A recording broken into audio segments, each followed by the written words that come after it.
Good afternoon. I'm David Luberoff, the Center's Deputy Director, and it's my pleasure to welcome you to today's talk on Black immigrant homeownership, which will be given by Sharon Cornelissen, a Postdoctoral Fellow here at the Center. Before I introduce Sharon, I want to let you know about some other upcoming talks. Our speaker series will continue next Friday at 12:15 p.m. with a presentation on the current state of America's rental markets that will be given by Whitney Eargood-O'Bricky, a senior research associate here at the Center, who also is the lead author of our biennial America's Rental Housing Report, which was last released a year ago. 4 days later, on Tuesday, February 28th at 11 a.m., we'll hear from Vanessa Perry, a professor at the GW School of Business, who's written extensively on race and racism in mortgage lending. Vanessa's talk is the first of 4 talks on housing finance and social equity that we're co-sponsoring with MIT's Department of Urban Studies and Planning and its Golub Center for Finance and Policy. The talks, which will be weekly on Tuesdays from February 28th until March 21st, will be hybrid events. The in-person portion will take place at MIT. More information about these talks and many other upcoming events are available on our website. Our website will also have a video of today's event that will be posted sometime this afternoon. Now on to today's presentation. Our speaker, Sharon Cornelissen, is a postdoctoral fellow at the Center doing research on the intersections of urban decline, gentrification, and racial inequality in America's post-industrial cities. She'll be discussing findings from a paper titled Black Immigrant Homeownership, National Trends and the Case of Metro Boston, which we published earlier this year.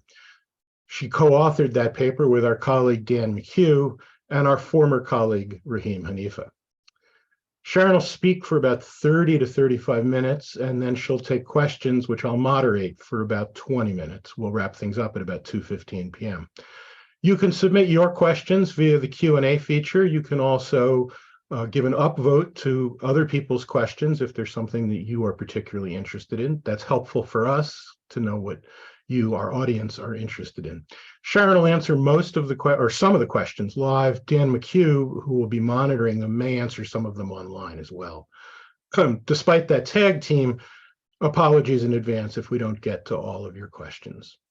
Sharon, it's all yours. Thank you, David.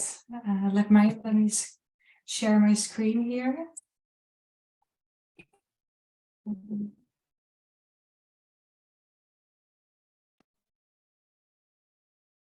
Great.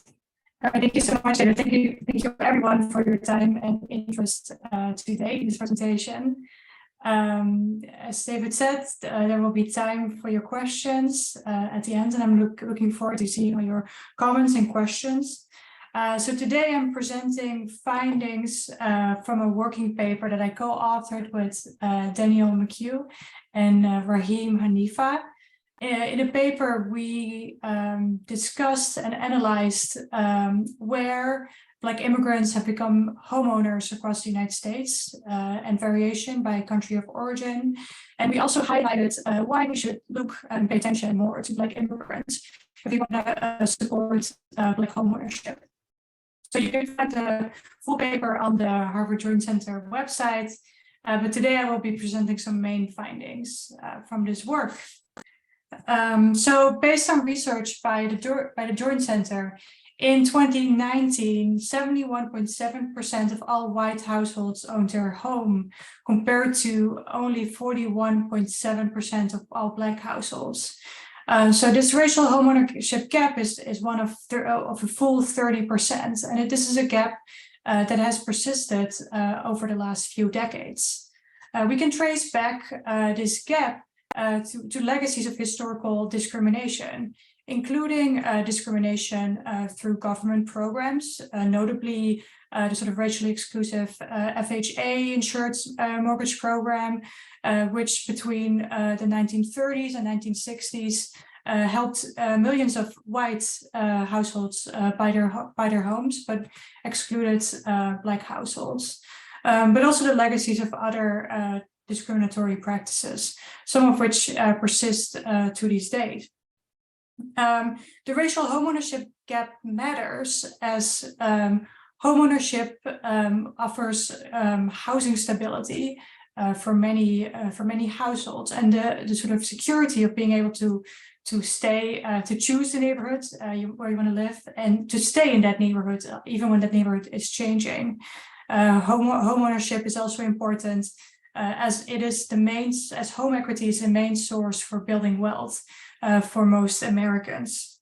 So while a lot of research has recently been done on the racial homeownership gap and the racial wealth gap that's associated with this, and we see more and more policies that are seeking to really redress these racial inequalities, we actually haven't heard that much about how immigration intersects with this trend and sort of impacts racial homeownership gaps.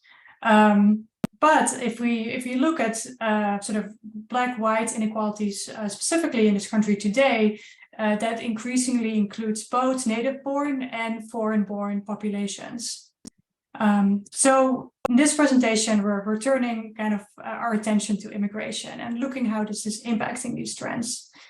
So in our paper, we found that by 2019, one in eight Black households in the United States were headed by someone who was born in a different country. So they were headed by an immigrant.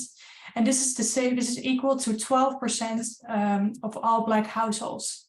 In total, we are talking about 2 million Black households that are headed by an immigrant in the United States. So this is a sizable group that we are talking about.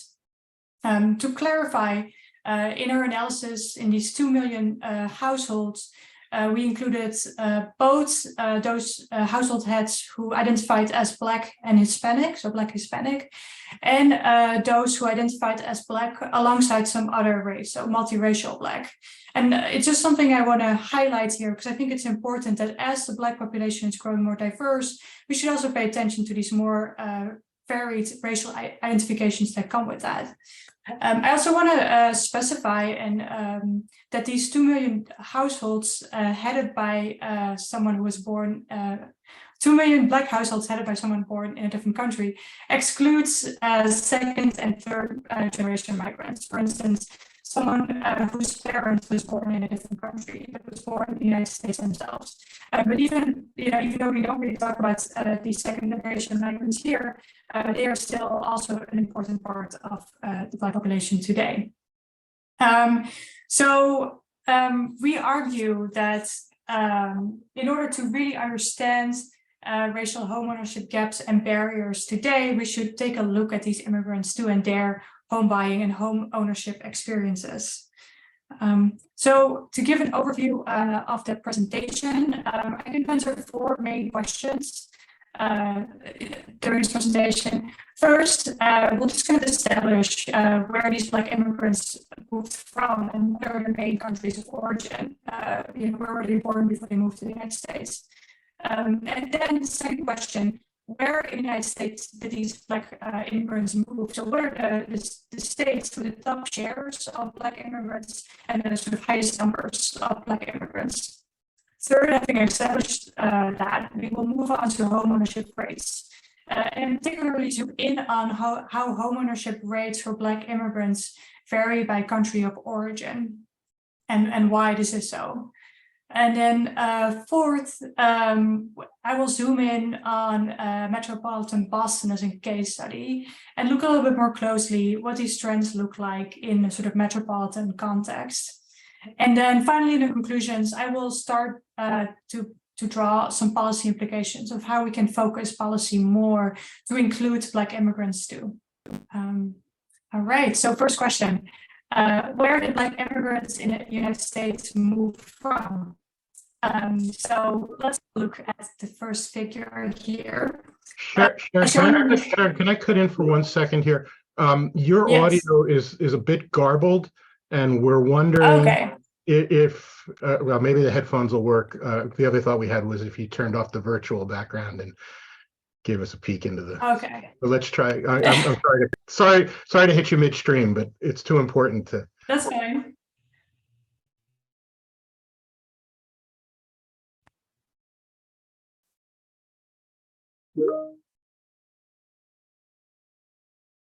Okay.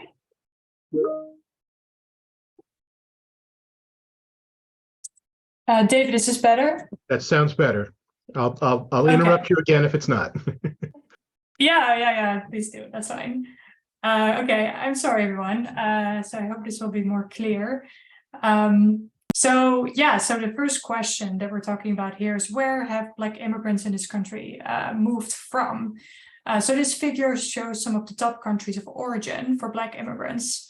In yellow, we see Jamaica as the top country of origin, followed by Haiti and Nigeria.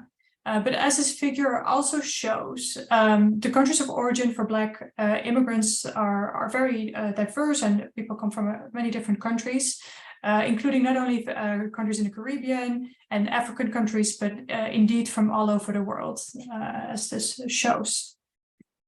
Having established where Black immigrants have moved from, where in the United States have they settled? Like, what are the states that are kind of most popular for Black immigrants? One way to approach this question is to contrast the places where Black immigrants have settled against those states that are most popular places to live for the native-born Black population, to kind of have a better understanding of that difference too. So I will first show you a map showing shares of the native-born Black population by states. So this map shows the share that all native-born Black households make up of all households in any given state, with a darker green indicating higher shares. So in this map, we see that native-born Black households make up some of the highest shares in states in the South, including Mississippi and Louisiana, for instance. By contrast, we find very low shares of native-born Black households in the northern states of New England, including Maine, for instance, as well as northern states in the Northwest. So having established this kind of demographic profile, we can now look at where foreign-born Black households have generally settled in the United States. So this map shows the share that foreign-born households make up out of all Black households in any given state. So this map is in many ways the inverse of the kind of pattern that we saw in a previous map. Foreign-born Black households make up only very low shares in states of the South. It's actually very unusual to find foreign-born Black households there. They make up less than 1% of their overall Black populations in states such as Alabama, Arkansas, and Mississippi. By contrast, we find high shares of foreign-born Black households in New England, as well as northern states in the Midwest and in the Northwest. And also Florida stands out here as having high shares of foreign-born Black households.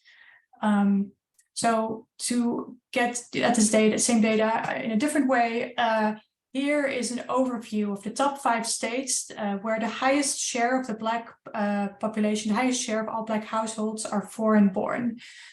So South Dakota has the highest share of foreign-born Black households out of all Black households, followed by Massachusetts. It must be noted that many of these states are kind of less populous states, and in particular have fairly small Black populations overall. So another way to look at this data is to kind of look at the overall numbers of Black households instead, which I show here in this next figure. So a different list of states kind of emerges then when we look at the states that host kind of the largest diaspora of Black immigrants. We see New York, Florida, and Texas as the states with the largest numbers of foreign-born Black households, and also New Jersey and Maryland, both having well over 100,000 Black immigrant households each. So in these places specifically, both in those states that where a high share of the Black population is foreign-born, such as Maine and North Dakota, Massachusetts, as well as these states that have high numbers of Black immigrant households overall, it's very important to think about homeownership policy, Black homeownership policy, as including immigrant households too, as such a large, proportion of the population has that sort of immigrant background in these places. So now that we have a better sense of where Black immigrants generally have moved from and where they have settled across the United States, I want to turn to the question of homeownership rates.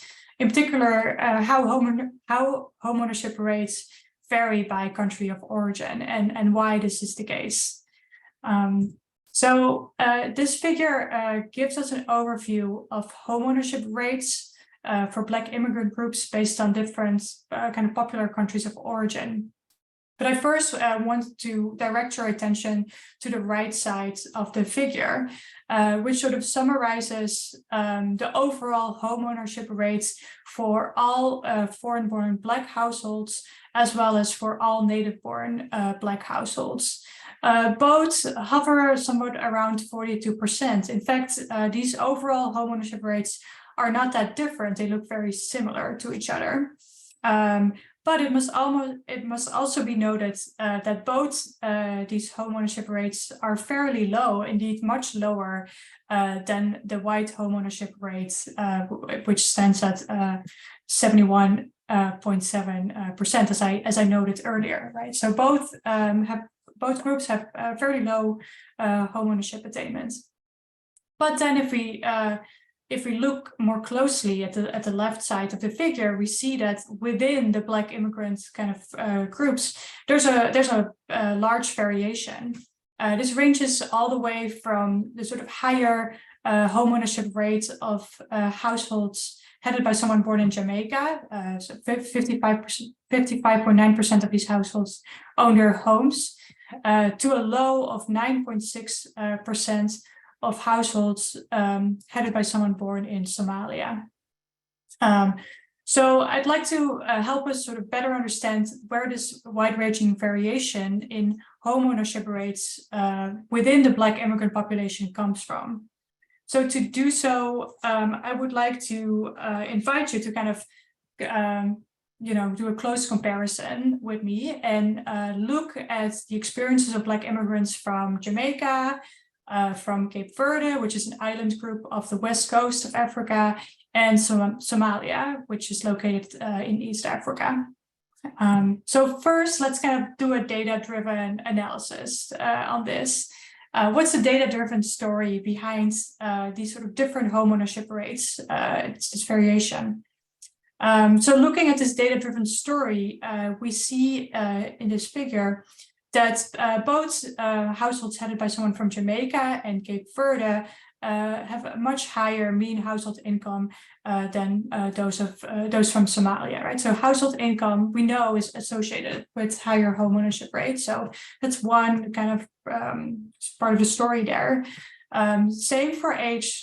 We know that homeownership rates tend to rise with age, and householders from Jamaica have a much higher mean age than those from Somalia. And then finally, for the year of entry, we know that having been in the United States for a longer time offers people more of a chance to get established here and gain access to homeownership. So the median year of entry for Jamaicans is 13 years before that of most Somalis.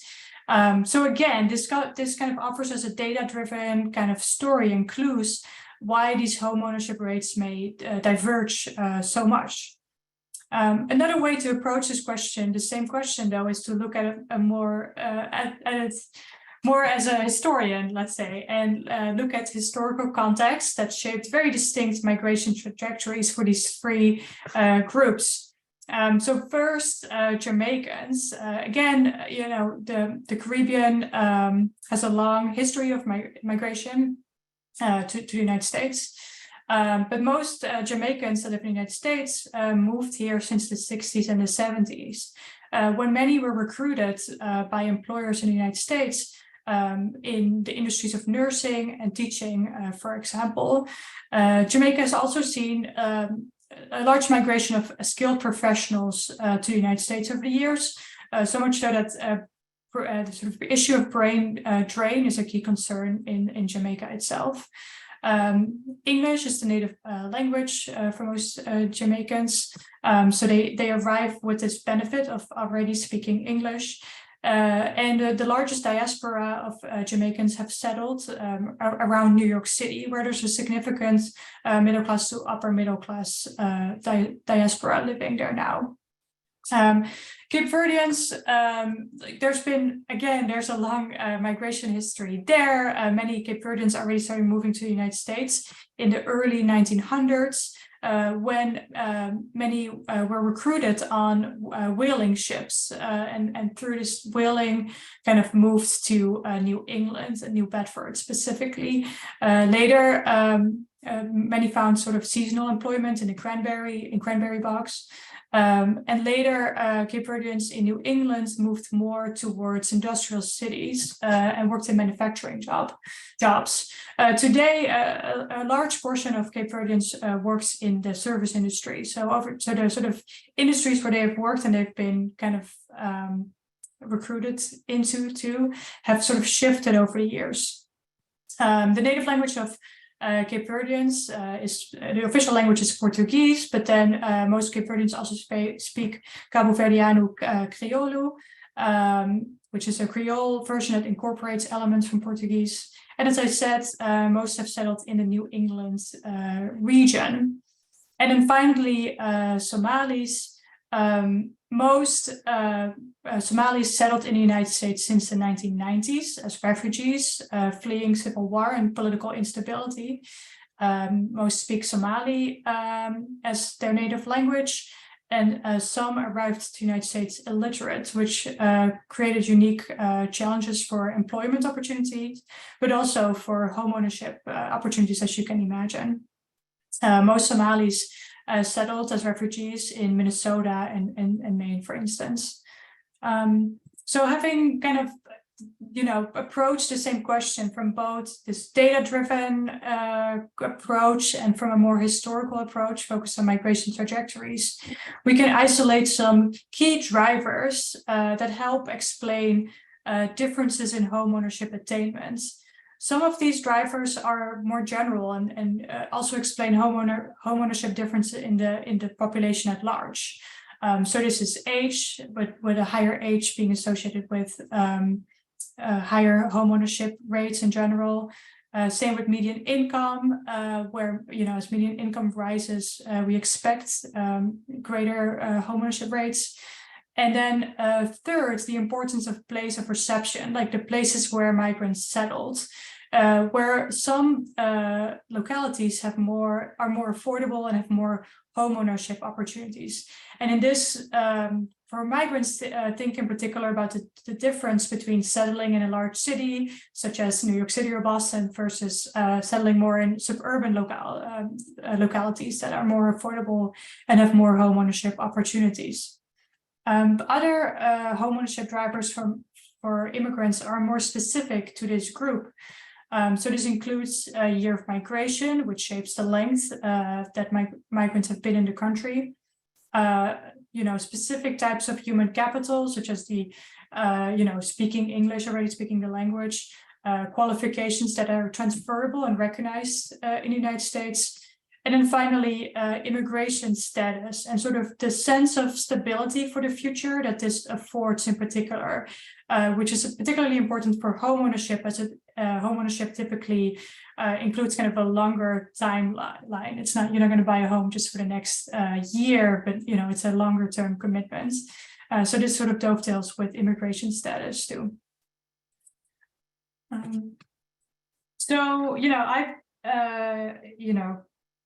I've given you a lot about more national trends, but for the final part of this presentation, I want to kind of zoom in on the case study of metropolitan Boston.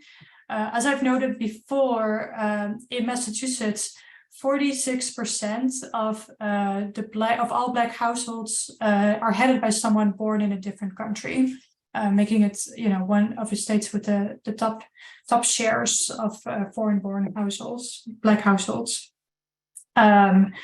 So Metro Boston specifically is home to the largest diaspora of Cape Verdeans in the world, and the third largest Haitian diaspora in the United States, following Florida and New York.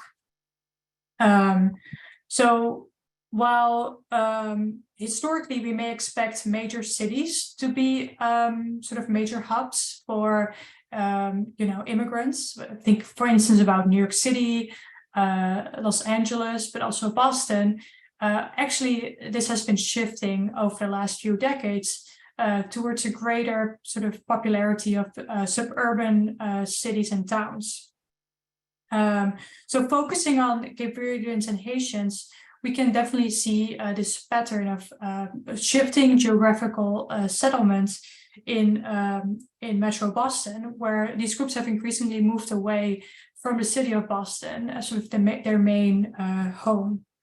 So first, the case of Cape Verdeans.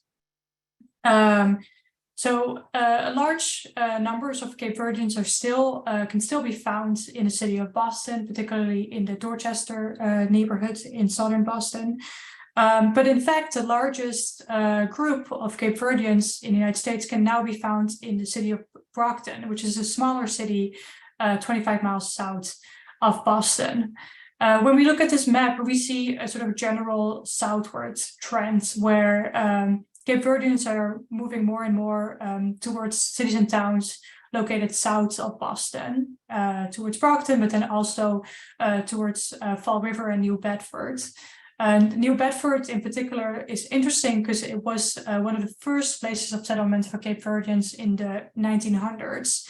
And as we can see on this map, it remains popular to this day for new kind of waves, new generations of Cape Verdeans.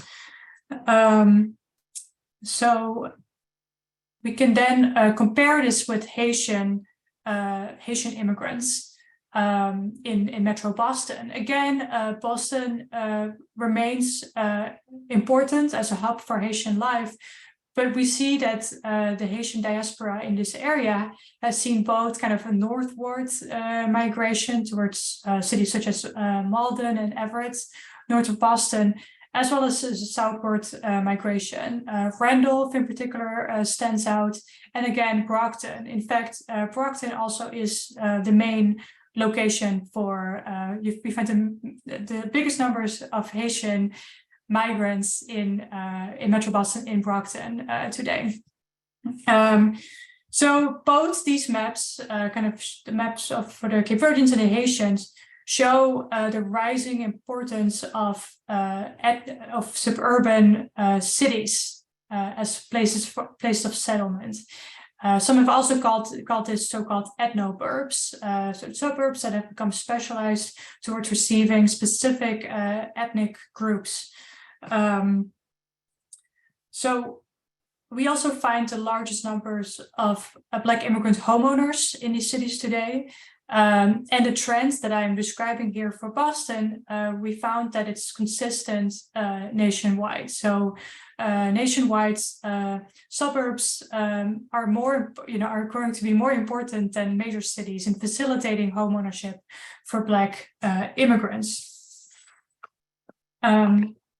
So I've given you a lot of information about, where Black immigrants have moved from, where they are settling, what are drivers behind their unequal homeownership attainment rates. So having kind of established some of these facts, we can begin to talk about policy implications. What would a housing policy look like? What would housing programs look like that really take into account the unique challenges and strengths of Black immigrants? So I just want to highlight a few of the key challenges and strengths here that I think housing programs and policies can benefit from in better responding to these strengths, challenges and strengths. So as a challenge, first of all, the sort of unique challenge that credit scores can pose to those who have immigrated to this country. Credit scores, first of all, are impacted by the length of migration. The length that someone has been in this country impacts, the credit history that they can even build up. While it's often challenging to, get recognized for credit histories that someone has built up in a foreign country.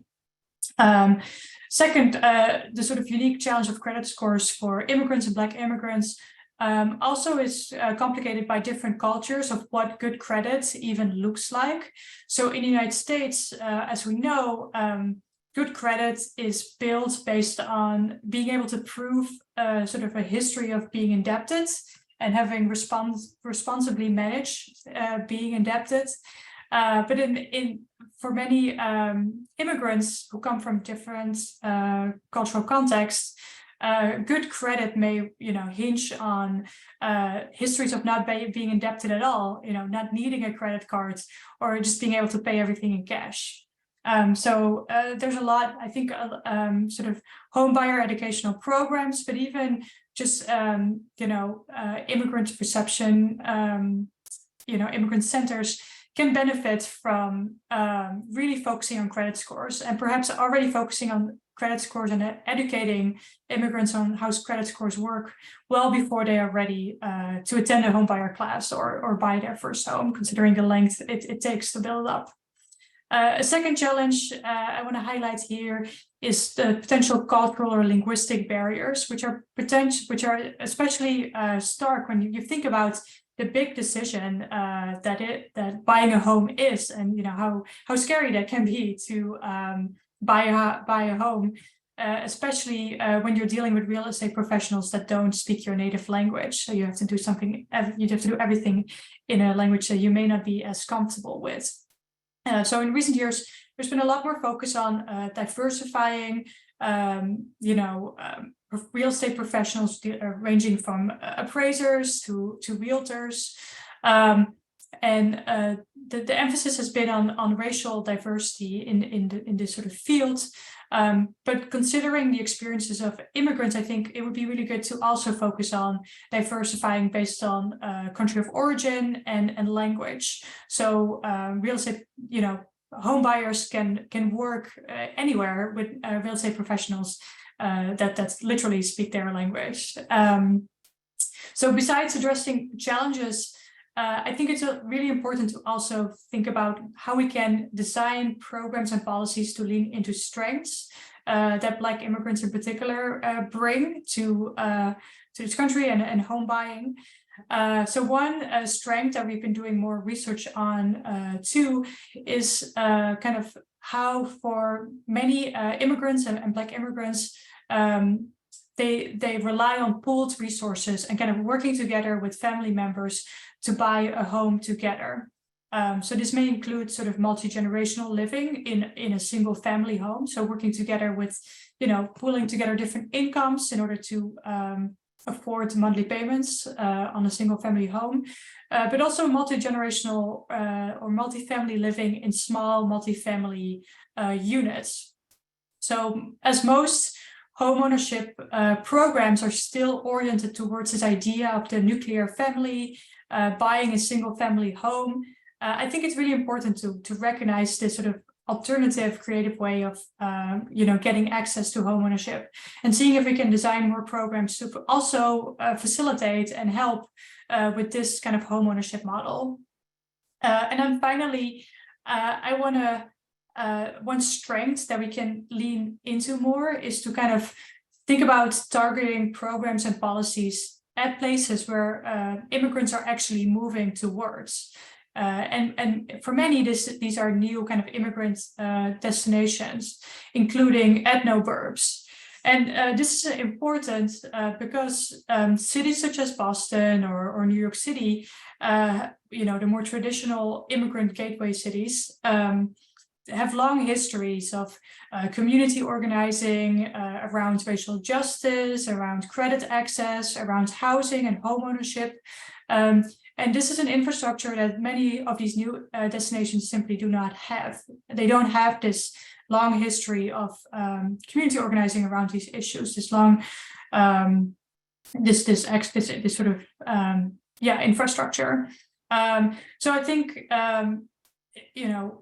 one way to lean into that is to kind of direct more resources to support housing and homeownership also in these new destinations that often also are maybe still be more affordable for home buyers. So in conclusion, I just want to reiterate some key takeaways that I want you to take home with you today, and I want to make sure you remember.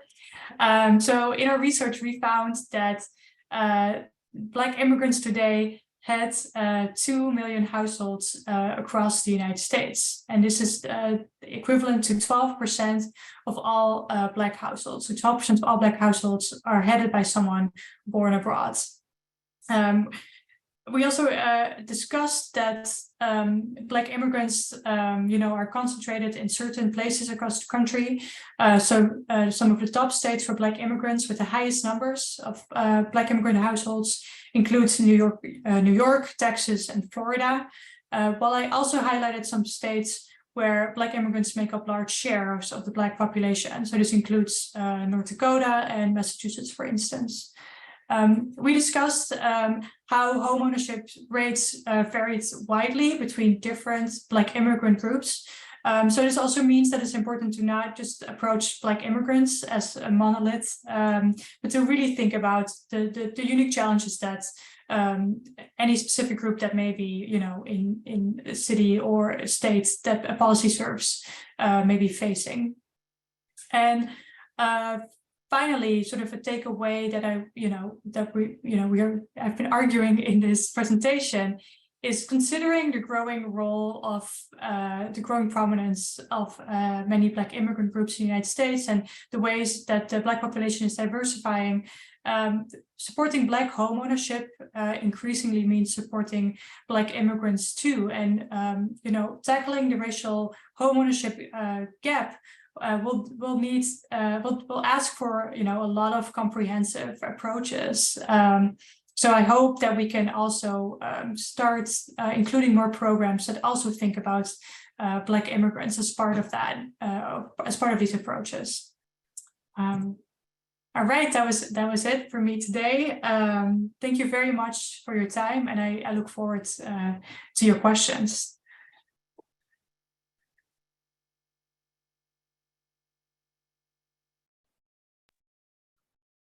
Sharon, thank you.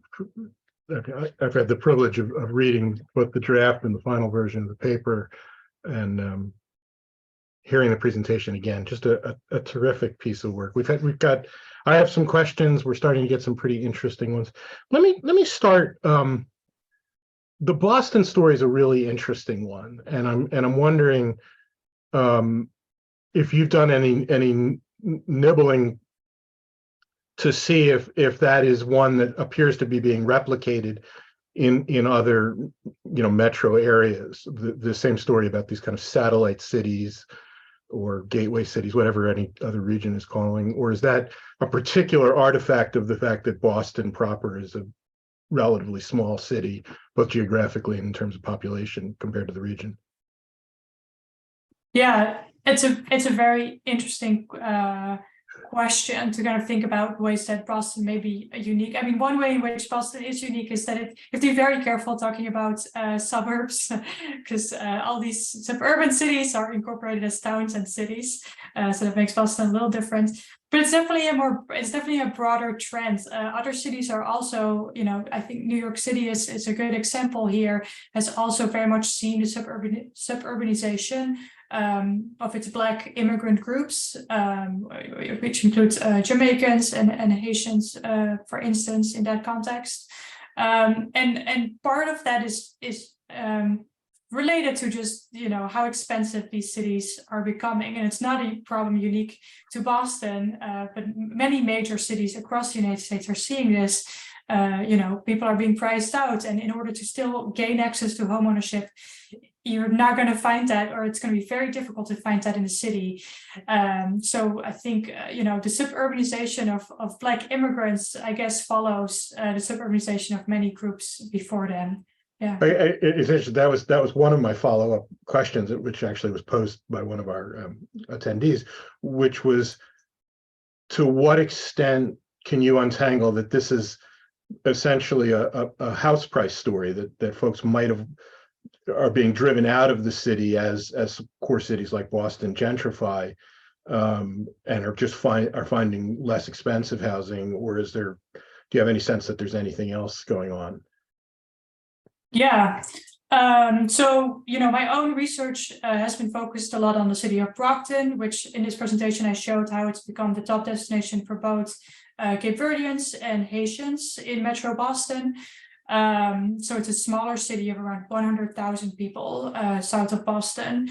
And, I found that price is a key driver why many Black immigrants, many of whom used to live in Boston, kind of end up in Brockton. But at the same time, something else is also happening, and that is that, I was thinking about this earlier today. I was like, how many Cape Verdean restaurants do we have in Brockton now? And I counted like at least 4 or 5. Like, one is just a Cape Verdean breakfast restaurant. It was just a vegan. There's a vegan Cape Verdean restaurant now. So there's also, these new destinations also have a lot to offer to Black immigrants. There's, entrepreneurs have started their own business here. The consulate for Cape Verde is now located in Brockton, not in Boston. So we see an increasing kind of movement of entrepreneurs and resources catered towards these migrants, also in these new destinations. So I don't think it's only kind of a push story of prices, but also a pool of these amenities that are starting to spring up more and more in these new destinations. Yeah, I mean, I've been fascinated by particularly the Cape Verdean story going back, into the 1800s, and the whaling, and how that's created this interesting historic pattern. I'm really fascinated by the it seems like Brockton's a little bit of an outlier in that it's a destination for a prime destination for several groups, whereas in other cases, it looks like there's a kind of interesting sorting going on. I want to make sure that I've got that right. And do you have any sense as to why that's happening, and what, if anything, we know, particularly from the Brockton example, of the relationships between Black immigrants that come from different places? I think that's a complicated question, David. That's why I'm glad you have to answer it. You're asking if there's a particular affinity between different groups, why they're kind of moving. So, I mean, both Haitians. I mean, one way that I'm explaining the southwards migration of Cape Verdeans and Haitians to some extent is that many these when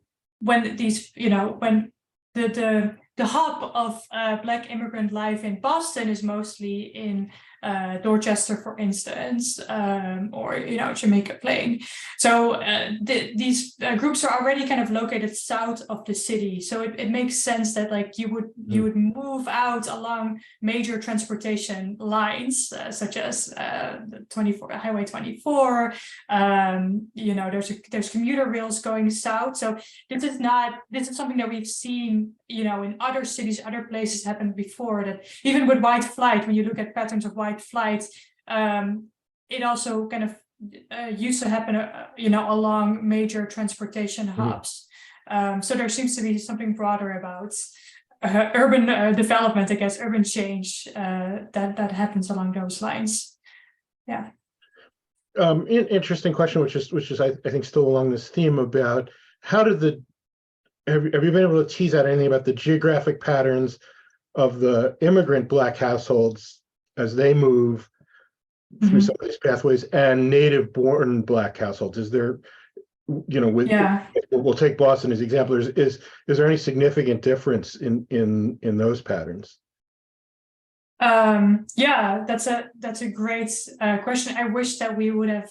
Now I wish that we had a map specifically for native-born, although it's complicated because it includes second-generation immigrants, which is probably why we didn't do it, because I feel it would be too messy then. But it is my sense that these two groups don't necessarily, move together in the same directions. Like for instance, like Randolph is more popular among native-born Black populations in Boston than Brockton is, specifically as a destination. So I think, as the sort of state level map also indicated, these two groups, they both, may face discrimination because of being Black in the United States, but they of course have completely different histories, settlement histories. So that you see that both at a sort of macro level of the states where people have settled, but you can then, once you zoom in on the metro level, you also start to see divergences there. Interesting. Just sticking on this for a second, just because it's such a fun topic. I understand. No, I mean, I understand. And I think you're right about this point about people moving south. Then how do we think about the folks who went north? Lawrence, for example, was one of yours. Is that a vestige of who was working in factories when Lawrence still had, a more active factory culture? Or do you have a sense of that? So you are referring to a map that I did not show in this presentation, but you can find it in our working paper. We have a map there too for Black migrants, no, not Black, just in general, migrants from the Dominican Republic, showing where they have settled in Metro Boston. And, you are referring to Lawrence as a key destination for immigrants from the Dominican Republic. I do not focus on Lawrence, but my sense is that it is related to East Boston as sort of East Boston, Cambridge as more of original places where migrants from the Dominican Republic used to live more. And I think that explains that northwards migration that we see in that map for the Dominican Republic. So it's consistent with,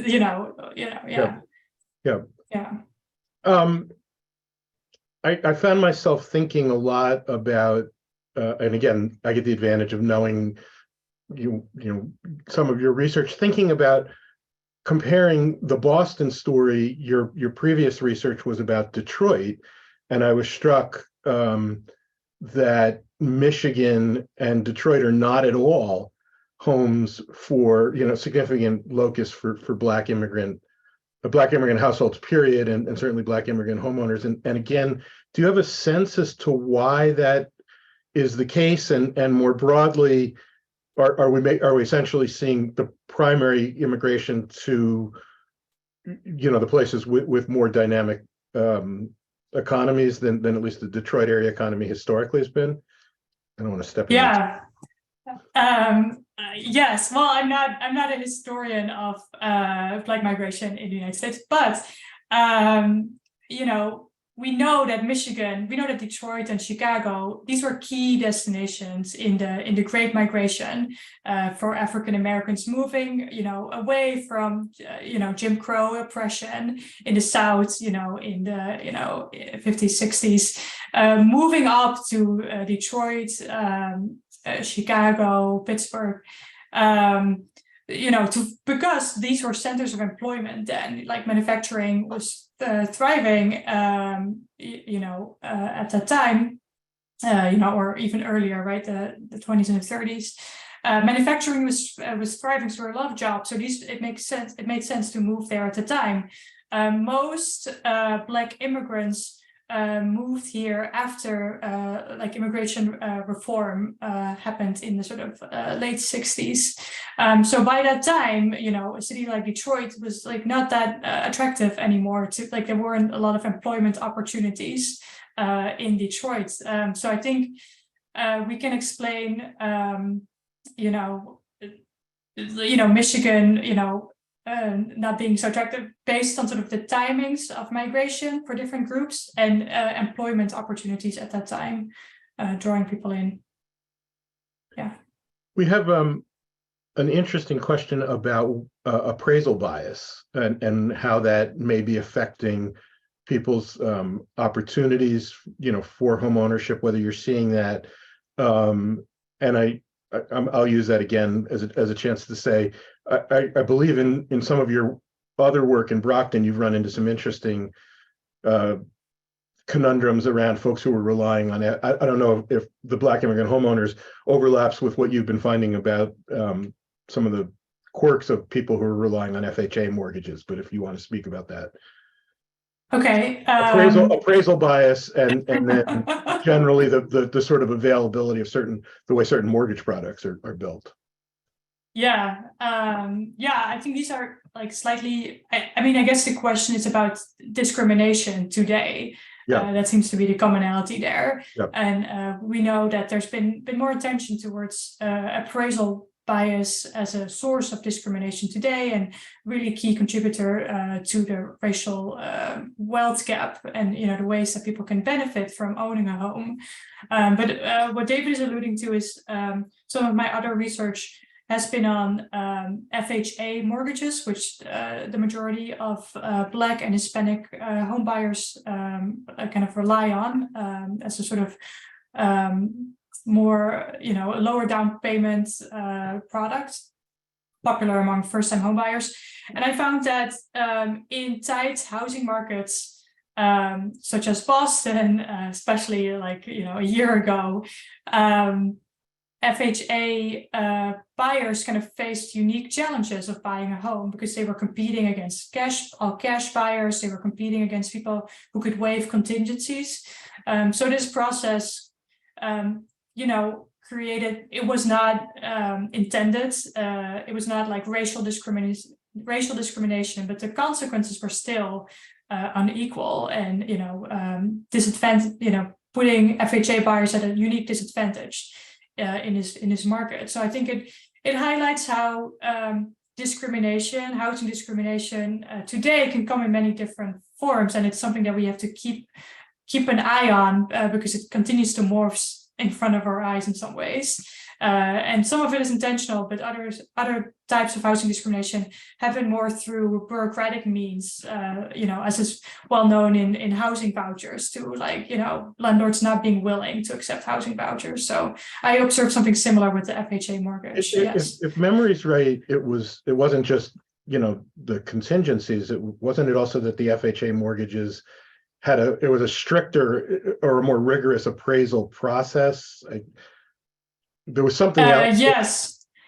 Yeah. So realtors were worried that FHA deals had a higher risk of falling through, right. Because houses they are subject to stricter requirements, such as the roof quality, the paint needs to be good looking on the outside, these types of requirements. So this made in this tight market where there were all the choices in the world and most houses sold with multiple bids, this put FHA buyers at a unique disadvantage because of these additional requirements and the perception of it being more onerous. It wasn't just the reality of it being more onerous, but also the sheer perception of that. Yeah. One, I guess, we're coming toward the end. I found myself ruminating as you went through your policy proposals, which I think were really. Actually, let me go back. There was a question asking about things like multi-generational households, which you at least talked about anecdotally. I don't know if the data allowed you to actually see whether or not there is a significant difference in the types of households that Black immigrant homeowners are forming. And sorry, it was a question I meant to ask a little bit earlier, but are you seeing that in the data, or is that? It's a great question. We haven't looked at that specifically, but I feel that would be a great blog idea. What we are writing a blog on right now is we found that small multifamilies, which are 2 to 4 units, are much more popular among immigrant home buyers than native-born home buyers, which gets at this sort of multi-generational household units. So if people buy a 2 to 4 family units. Sometimes they are a landlord, they live there as a landlord and rent out the other units, but oftentimes they also just share it, they share it with family. So it is one way to, gain home ownership, but in a slightly different kind of creative model that makes it more affordable.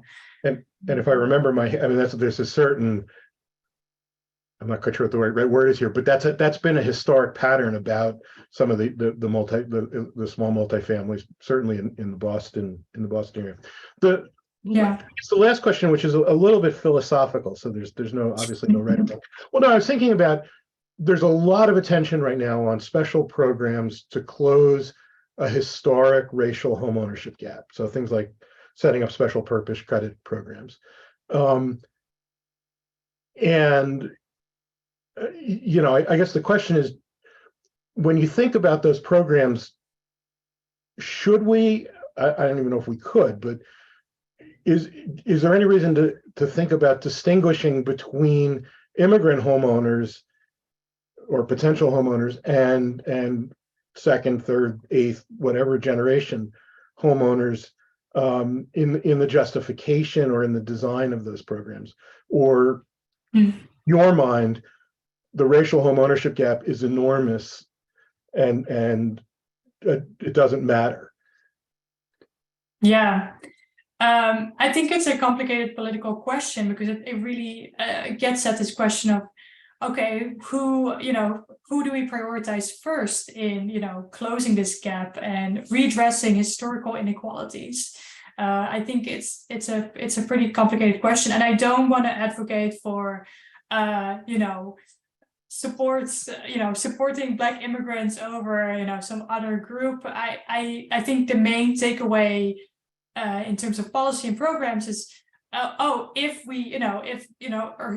a common goal is to share the racial homeownership gap, a lot of states and places in particular could really benefit from also thinking about Black immigrants in particular, because they are part of this gap and they are also they're also facing these inequalities. So I wouldn't say to pick one group. I don't think that's a good policy. But thinking about these groups too in a sort of more comprehensive approach to tackling these gaps. Yeah. And I thought you're one of the points you highlighted about thinking about who's the buyer, making sure that there are folks in the process who speak the language, who are,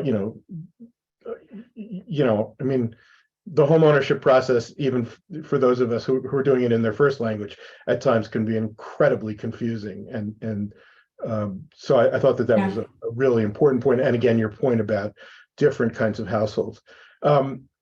Well, this has been really terrific. I've been a fan of this research since you started it, and watched it emerge. And I think that what you and Dan and Raheem have done is highlight something that, it's one of those wonderful things that was right there in plain sight, but I don't think many of us really appreciated its extent. And I think the other thing that's really fascinating is these interesting concentrations in particular places, and how those play out. And I also love the fact that this is kind of matched with your qualitative research on really getting to understand those experiences. So it's a wonderfully rich presentation. I encourage those of you who are fascinated by this to read the paper, which goes into some of this in more detail, and has some other interesting findings, some of which I pulled out.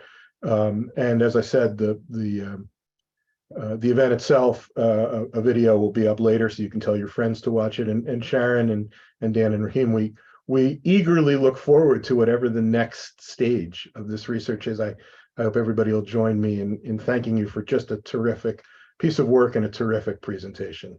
And I hope everybody has a great long weekend. Thank you.